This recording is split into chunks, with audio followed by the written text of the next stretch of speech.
What uses could fall leaves have inside the home? What is a leaf mold? Why would a farmer put leaves in a doghouse? What did I burn with leaves, but without fire? Find out on this episode. Welcome to Writing Rural with Allie, a fiction writer's inspiration station for rural life and lifestyles. From historical to post-apocalyptic, helping you bring your rural stories to life. I'm Allie, and this is episode number 44, Practical Uses for Autumn Leaves. Stick around to the end to find out all the ways things could possibly go wrong. Now, let's get into this. It's autumn here in my part of the hemisphere. And that means fall leaves. If you live in the city, you might be raking them up to get rid of them. If you live in the rural areas, you are likely wondering what monster is trampling into leaves, only to find out that it's a couple of little squirrels playing. Many people fondly remember jumping in piles of leaves as kids. However, fall leaves have many other uses. Today, we will cover many of them. Historically, leaves were gathered up to use in the compost. They are high in nitrogen and calcium, two things most garden plants need. They also attract earthworms and other garden beneficial organisms. Worms are very good for the garden as they help the soil to better absorb water. Their burrowing can make minerals available to plants where it would not be otherwise. They break down organic matter such as, can you guess it?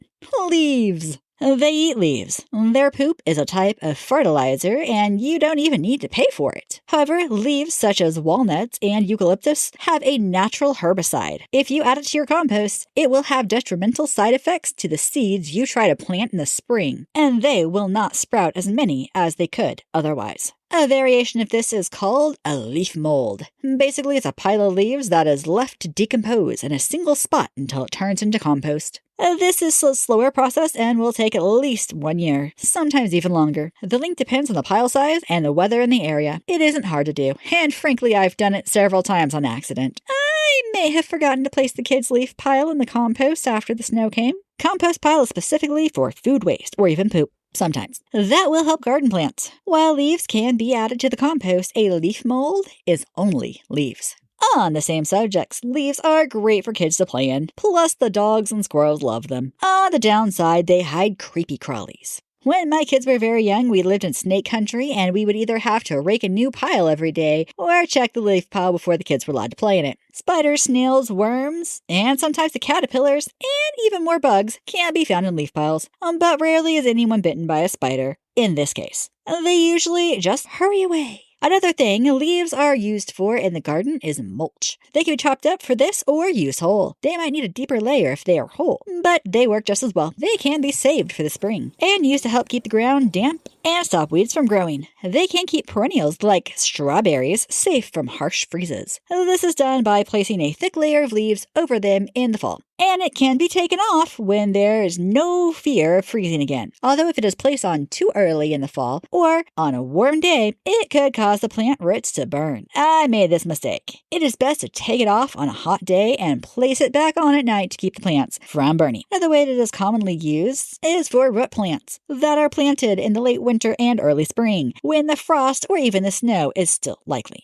This could include things such as potatoes or kale. These will keep the roots of root plants safe in the freezing weather as long as there is a thick enough layer. Another purpose for dry leaves is for fire making. This would be great to take an ember or two from something like a bow drill. They could even potentially take a spark from flint and steel. I know many people who use matches and lighters to light a bundle of dry leaves to start fire. Many homes that rely on wood stoves and fireplaces for heat save them to use in the winter. Remember, they want dry leaves, not damp ones, where they could mold and mildew. No one wants to smell that. Leaves burn well and have a very distinct smell. I can be driving somewhere and I can tell you if they are burning leaves without having to see it and only by smelling. If your character has been around many fires, especially leaf fires, they will be able to tell this also. The last thing I will cover today is that leaves are good insulation. Okay, maybe that feels redundant, but hang on. In history, and I assume in apocalypse, leaves have been used to insulate homes.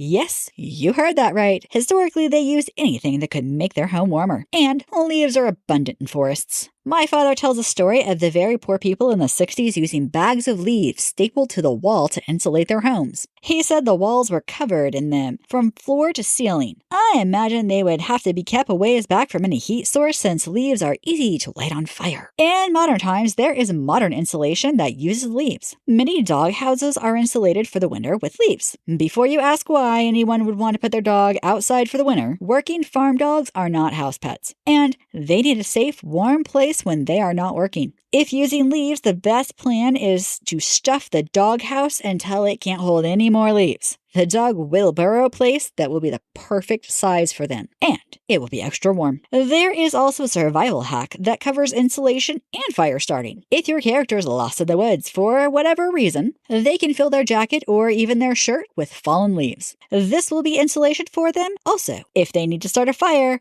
but the ground is wet from the rain or dew, that's okay. They have leaves that are already dry. They can use them to help start a fire. Fun fact, sugar maples are considered North America's most beautiful fall leaves. They can be yellow, burnt orange, or red. Now for everyone's favorite part, what could possibly go wrong? Well, let me tell you, likely to go wrong, your character's child, or maybe even your character, jumps into a pile of leaves only to find a snake in the pile with them. Also likely to go wrong, your character tries to make a leaf mold, and when the wind picks up, half or more of the leaves blow away in the wind.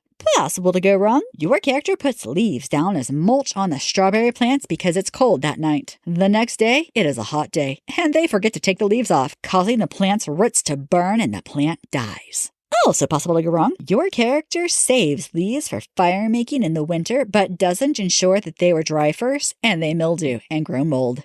Unlikely to go wrong, your character is playing in a leaf pile and suddenly starts sneezing and can't stop. While not common, dead leaves can cause flare-ups of mold allergies as they decay. Also unlikely to go wrong, your character adds a lot of walnut leaves to their compost. After using it in the garden, the natural herbicides of the leaves kill all the seeds that they were trying to grow in the garden.